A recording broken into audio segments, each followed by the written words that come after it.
Yes, what are the Canadian forecasters saying for the Atlantic hurricane season? Roger, this is, of course, of particular concern for our friends in the Maritimes, Atlantic Canada, an area of the country vulnerable, as we know, to these types of storms and, of course, the damage that can be left behind. Hurricane season specifically runs from June 1st, and that's when it begins through many months, and the peak month is in September. But with the beginning of hurricane season, that is why these forecasts are coming out, along with the warning to be prepared. Make sure you have the necessary supplies before, of course, you're in a position to need it. So the overall prediction for North America is a 60% chance of an above normal season. The National Oceanic and Atmospheric Administration, that's in the U.S., NOAA, as it's known, is expecting 13 to 19 named storms, 6 to 10 hurricanes overall, including 3 to 5 significant storms, and that is a Category 3 or higher. Of course, there's no prediction on where these storms will go or who might be hit harder. So what does this mean specifically for Canada? The Canadian Hurricane Center says about 35 to 40% of the storms in the Atlantic on average that form in the Atlantic get into the Canadian zone, where it impacts some of our coastlines, particularly in Atlantic Canada.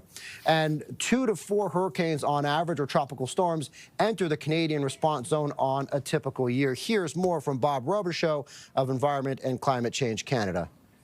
Although we can predict the level of activity, we can't necessarily predict exactly where they're going to go, if any will make landfall, and what the impacts might be. So sometimes you can have a very active season, but the storm track kind of keeps most of the storms offshore, and you have lower impacts.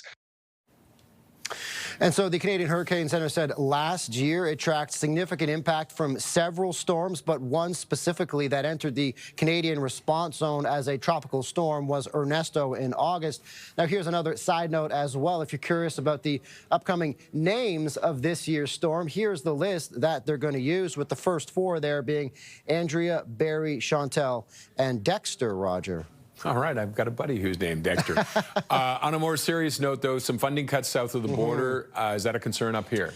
Well, the hurricane forecast, as you mentioned, comes at a time of funding cuts and significant cutbacks from the Trump administration and the controversial agency run by Elon Musk, DOGE, the Department of Government Efficiency. Right now, nearly 900 employees, more than 7% of NOAA's workforce, has been cut, leading to protests around the country and critics arguing these cuts will be felt when residents need it most. And a lot of that data that forecasters use on this side of the border, that they rely on in Canada, comes from these agencies. Still, the leadership at the National Hurricane Center in the U.S. say they have the resources they need, and that the Hurricane Center itself is fully staffed. And they argue hurricane hunters are ready to go.